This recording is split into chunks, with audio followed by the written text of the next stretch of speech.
Okay, next we have one of Buffalo's own, a woman that I think is pretty well known in the community, from Rachel's Remedy, Rachel Jackson.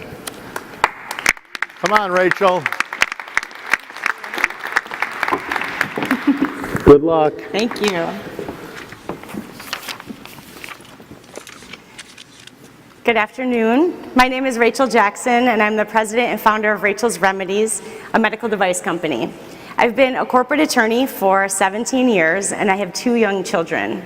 While I was breastfeeding, I experienced very painful and common conditions, and I quickly found there was no adequate remedy on the market. So I invented Rachel's Remedy breastfeeding relief packs to solve that problem. Breast milk is the gold standard for infant nutrition. The American Academy of Pediatrics recommends that babies breastfeed for 6 months exclusively and up to 1 year. Breastfed babies have 1/3 the medical expenses to that of formula-fed babies. Yet 80% of women do not follow the American Academy of Pediatrics guidelines. This is because a majority of women quit breastfeeding due to very common and painful conditions like low milk supply, clogged ducts, engorgement, and mastitis. Moist heat is one of the most effective and highly recommended treatments for these conditions. But remedies were truly impossible. They included holding wet washcloths or diapers, which is what's used in hospitals all across the US, in place for 20-minute intervals, numerous hot showers per day, or this is what made me an inventor, leaning into bowls of hot water on the kitchen counter for 20 minutes at a time. This is what drove me to invent our patent-pending solution, Rachel's Remedy breastfeeding relief packs. They consist of a flaxseed-filled pillow that goes in the microwave. Then that pillow goes into a waterproof pouch, which keeps clothes dry. And there's a removable cloth that goes under hot water, gets reattached, and then women wear it right in their bra, and they stay hands-free and their clothes stay dry. Rachel's Remedy breastfeeding relief packs are the only product on the market that have true wearable moist heat, a detachable moistening cloth, waterproof protection so clothes stay dry, and the potential for insurance reimbursement. It is also the only hot cold pack on the market that is FDA cleared. But you don't have to just take my word for it, because we are mom approved and loved. We've won numerous awards from both mom and medical-based organizations, and we routinely get glowing reviews from our customers. And we're also retailer approved. Rachel's Remedy is successfully selling in all 5 major national retailers. And it gets better. We just entered into a multi-year global licensing and co-branding agreement with one of the biggest companies in the industry, Dr. Brown's. Dr. Brown's is the #1 baby bottle seller. They distribute in over 60 countries. And this opens up our distribution channels for our products to over 58 million breastfeeding women. We are currently licensing our relief packs and our new antimicrobial nursing pads to Dr. Brown's, and we're launching both products in 1,600 new stores in January. Our partnership with Dr. Brown's gives us placement in over 100,000 retail and medical outlets. There are numerous applications for our technology that we are pursuing. We're currently developing an episiotomy and hemorrhoid relief pack, which has a $17 billion market. Future products in our pipeline also include migraine, sty, dry eye relief, orthopedic, back and joint relief, post-surgical and wound care relief with a combined $70 billion market.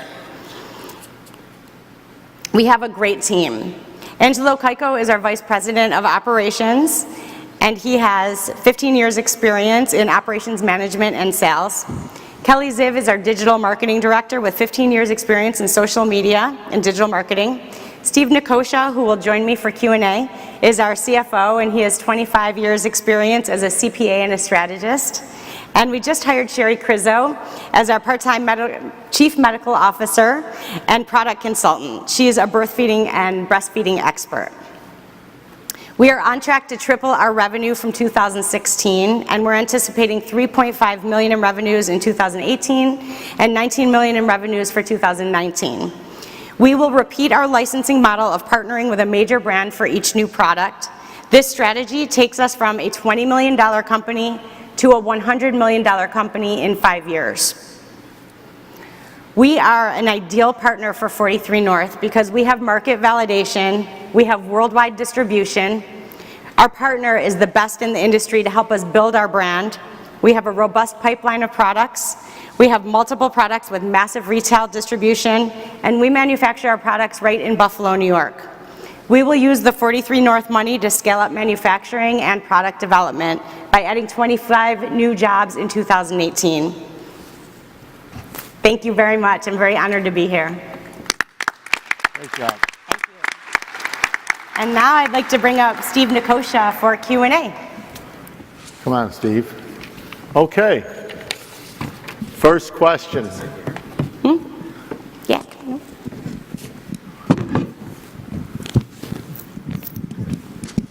Thank you. Great presentation. Thank you very much.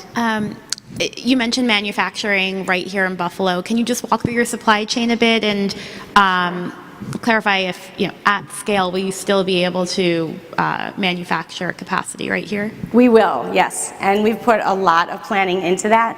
Right now we're manufacturing in Orchard Park, New York, and our manufacturer is capable of scaling right along with us. And they've run a 24-hour manufacturing line in the past and been very successful at it.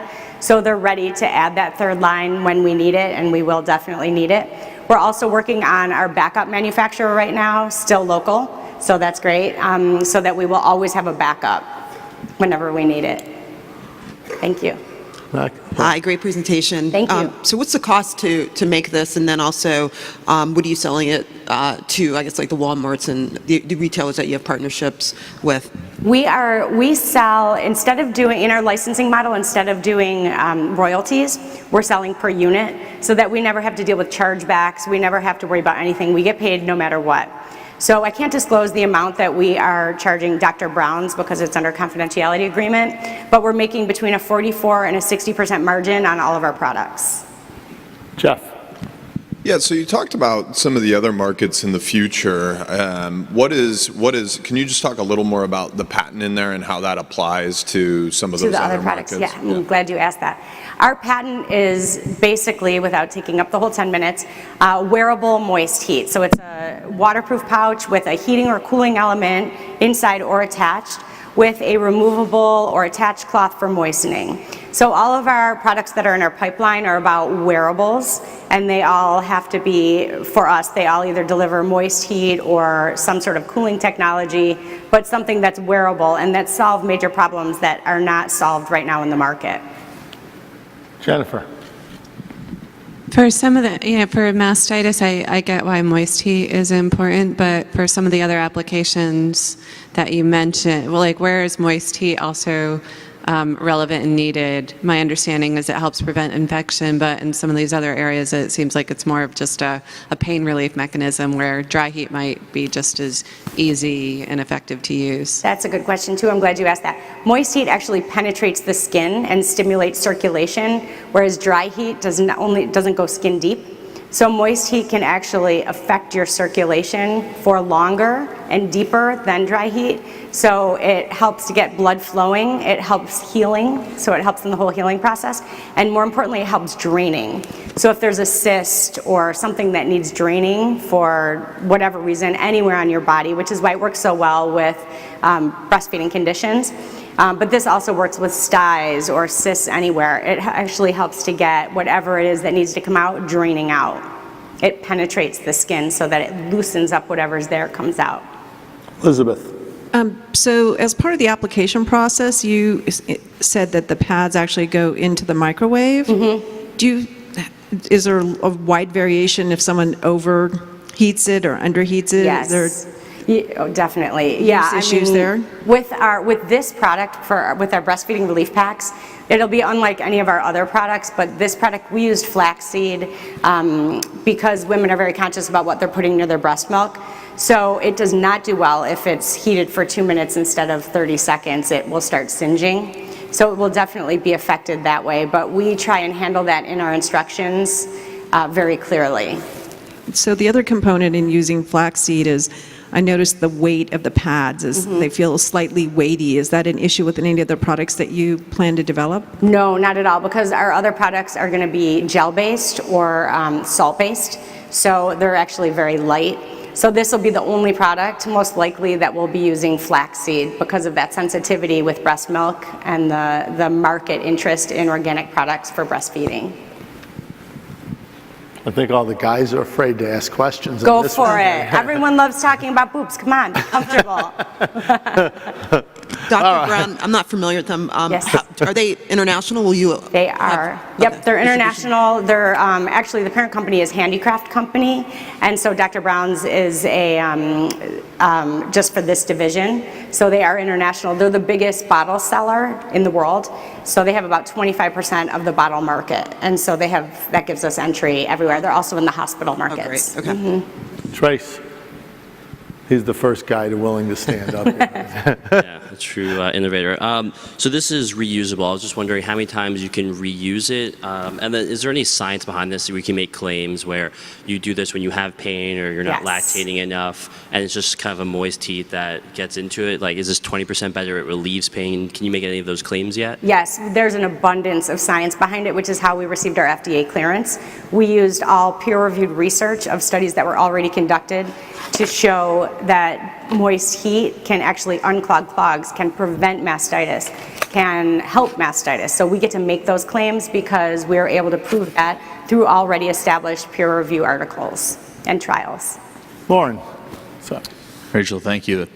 I'll never look at cabbage the same way. I wish you wouldn't. Thank you for that. I'm thinking just from a macro level, if there's any headwinds or tailwinds that are sort of the trends that are going on in the breastfeeding community. So from a macro perspective on sort of women's thoughts on breastfeeding, and I assume it's becoming more, I don't want to say in vogue, but it is. Right, there's sort of more of there's a pushback to it, right? So There's a just huge your push. thoughts on that, and you know the community well, I'm sure. Yeah, I mean, this is such a good time for us because there has never been a bigger push, global push for breastfeeding. Every major organization is behind it and is having coalitions supporting it.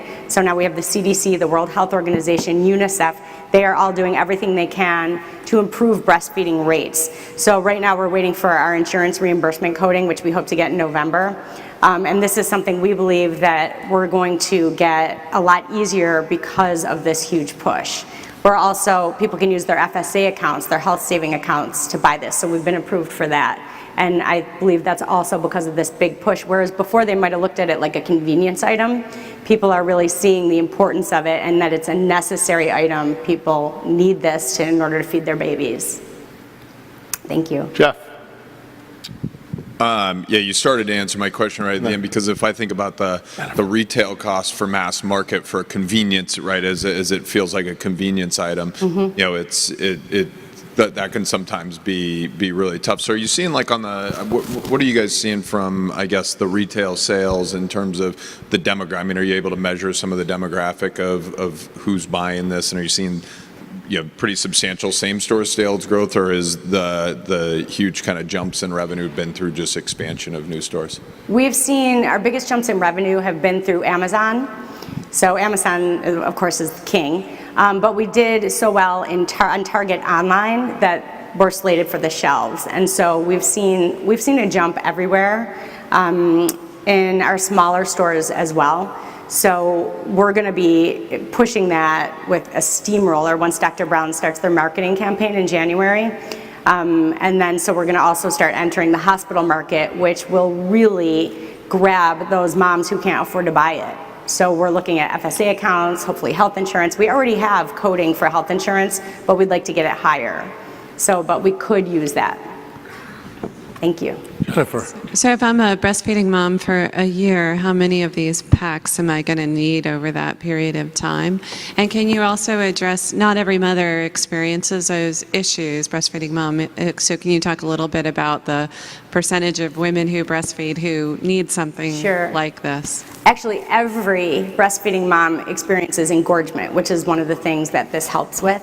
And if it's engorgement because they can't get milk out, because they're so engorged, that happens, that the nipple actually becomes inverted and they can't get the milk out. This helps bring it out and get the milk out. If it's because they're engorged and they want to decrease their milk supply, which happens to women who have just had a baby, and if they don't want to breastfeed, they want their milk supply to stop.